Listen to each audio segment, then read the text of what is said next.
Hey everyone, this is Darrie from Method. Over the last week, we've been working with Wowhead, as well as Method MDI healer JdotB to put together 5 tips to help you become a better healer in Mythic Plus. Mass Res is a very powerful tool in Mythic Plus because it ignores line of sight and has a 100-yard range.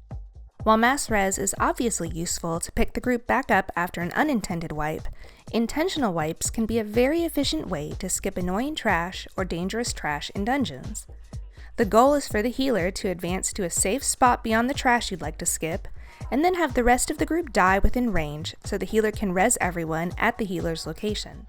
Druids with their ability to stealth have it easier than others, but every healer has a few ways to successfully res skip. The most convenient way to use res skips is to have a party member tag the packs you want to skip, kite the mobs away, while the rest of the group, who've not entered combat, move through the area, the mobs who were previously occupying it. Then the kiter dies within range and gets rezzed with the group. Another option is to use invisibility potions. Technically this option is available to the entire group, but invis pots lock your potion cooldown for 10 minutes, so it might be more efficient for the rest of the group to just die and get rezzed so they can continue using potions of prolonged power. The most expensive option is to use skystep potions and failure detection pylons. If avoiding combat is impossible for the healer, the tank will run in first to establish aggro, then the healer can use a skystep potion to run as far as possible and drop a pylon. Then, after the group dies and the mobs reset, the healer takes the pylon and mass reses the rest of the group. This option is potentially necessary if an invis potion won't last long enough to let the healer get to the res spot before the potion wears off or the dungeon is too cramped to allow for kiting. You might be thinking, wait, I thought these tips were for healing. But every healer has to admit that there are times in a dungeon when healing just isn't necessary. Certain trash packs don't deal enough damage to justify spamming heals, and some bosses have mechanics that are almost entirely avoidable. Sooner or later, you'll find yourself twiddling your thumbs as a healer. The good news is that healers can contribute legitimate damage if they plan accordingly. Some classes have damage talents they can pick up, such as Crusader's Might or Feral Affinity. Every healer can make equipment sets that minimize mastery in favor of haste, crit, and versatility, or swap in damage trinkets instead of healing ones. If you have all the healing legendaries you need for Mythic Plus, consider trying to pick up some off-spec legendaries you can use for damage. Some bosses will almost never deal threatening damage to your group. For example, it's not uncommon for Amalgam of Souls to deal 0 damage to the party until it casts Soul Burst. You can concentrate on dealing damage on that fight without worrying that someone's going to die. As you get more comfortable DPSing, you can start gearing more aggressively for damage. Whether it's appropriate to DPS as a healer will depend heavily on your group and what dungeon you're running, so don't feel pressured to chip in damage if you feel like your group's in danger of dying constantly. After all, the first commandment of being a healer? Thou shalt not let anyone die. Cephas and Prydas are the 2 legendaries available to every class. The importance of Prydas in Mythic Plus is obvious. Sometimes it's the only thing preventing you from being instantly killed by certain boss mechanics. But when you need maximum healing throughput, few legendaries can compete with Cephas. The legendary effect, 25% haste, is basically an abbreviated bloodlust that you can potentially have for 10 seconds out of every 30. Learning how and when to proc it can make a world of difference when you have to push your healing or DPS to the limits. How you proc varies a bit from healer to healer. Every healer has a dispel and also a baseline crowd control they can use. Druids can root, Pallies can stun, Shamans can interrupt, Priests can fear, and Monks can paralyze. There are also talents that can be selected that will work. Druids can get Mighty Bash and Monks can get Leg Sweep, for instance. Having multiple ways to proc Cephas can be important, as some abilities might have cooldowns longer than 30 seconds, or a boss might be immune to one form of crowd control but not another. Once you've figured out which abilities you have available, you can begin planning when you'll use them. Using Cephas on a trash pull is typically easy. It's rare for a dungeon mob to be completely immune to crowd control, and most mobs will be susceptible to nearly all the abilities that will proc it. Trash pulls usually don't require high sustained healing throughput, so the haste buff can be used to help out with damage. Bosses are where Cephas can really shine, but require some planning.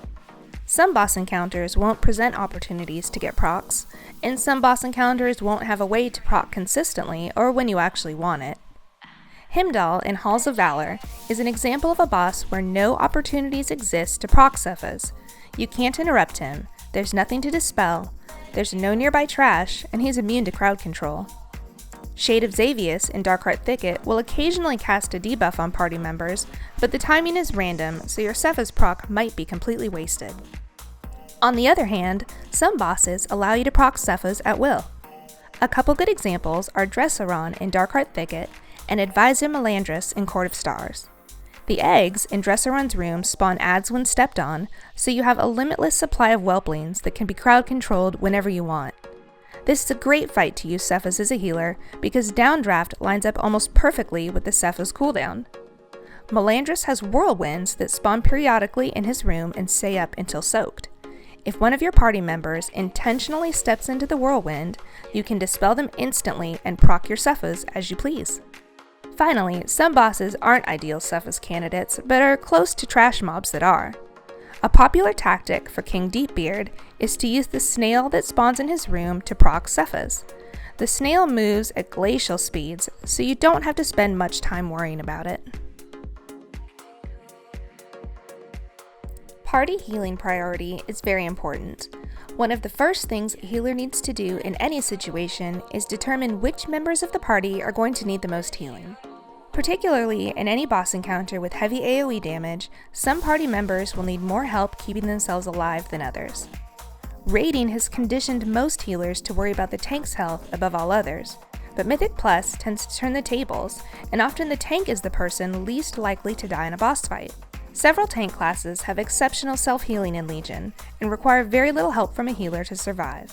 Instead, you'll begin worrying about keeping the DPS players alive. There are a number of factors that will affect party member survivability. The most important is class selection. Some classes are exceptionally durable because of either strong defensive abilities or excellent self-healing. These classes will likely require much less healing during heavy damage phases or be able to take care of themselves entirely. Other classes, such as Shaman and Priest, have very little in the way of survivability and will likely require your full attention when damage is coming out. You will need to save external cooldowns like Ironbark or Blessing of Sacrifice for these classes, or use trinkets like Fell Shield Emitter on them. Gear also plays a role in healing priority. Higher item level generally means higher stamina. Being avoidance capped is extremely helpful on AoE damage fights, and if someone has stacked versatility, it can easily knock at least 10% off the damage taken. And while it can be difficult for DPS classes to get their hands on tank trinkets, if they have something like Smoldering Titan Guard or Royal Dagger Haft, they might not need your healing at all for certain mechanics. Your party members don't have to wear defensive gear for the entire dungeon, but having equipment sets designed for survivability will make those party members require significantly less healing. Every group will be a little different, but try to figure out early on who in your group will need the most help staying alive and who can probably fend for themselves. In most dungeons, there are things that need to be done by someone in the group that will involve running around or otherwise being mostly useless for a few seconds. Sometimes these will be boss mechanics, sometimes they'll be trash crowd control, but these will always be annoying, and you should be volunteering for all of it. It's a dirty job, but someone's gotta do it. As a healer, your time is generally the least valuable of anyone in the party. This can be a hard pill to swallow, but you need to come to terms with it if you're going to do what's best for the group. Once you've accepted this fate, you can start identifying those dirty work opportunities. Sometimes it's very obvious. When you're fighting Ashgolm, countermeasures will activate periodically during the fight, and you've probably already guessed who should be standing next to them to click. Cordana will spawn deepening shadows around her platform that can only be removed by the player holding Elune's light. You should be responsible for the light the whole time, as there isn't much damage going out. Lady Hatecoil spawns tornadoes that will destroy the islands you stand on during Static Nova, and you should be running around soaking the tornadoes during the ample downtime between damaging abilities. Other dirty work opportunities are less obvious but no less important. Several patrolling trash mobs can be crowd controlled as they stand still, with spells like Entangling Roots, Repentance, Paralysis. These will often require you to run ahead during a pull and wait for the patrol to get to the right spot before CCing it.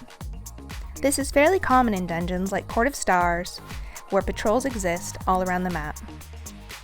The more dirty work you do, the more dirty work opportunities you'll begin to recognize. And who knows, maybe you'll even start to enjoy it. That's the end of our top 5 tips for Mythic Plus healing. Is there something we missed out on that you think we should have included? Leave us a comment below.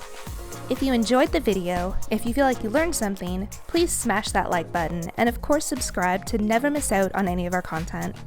We'll be back next time with top tips for DPS and Mythic Plus. And until then, thanks for watching.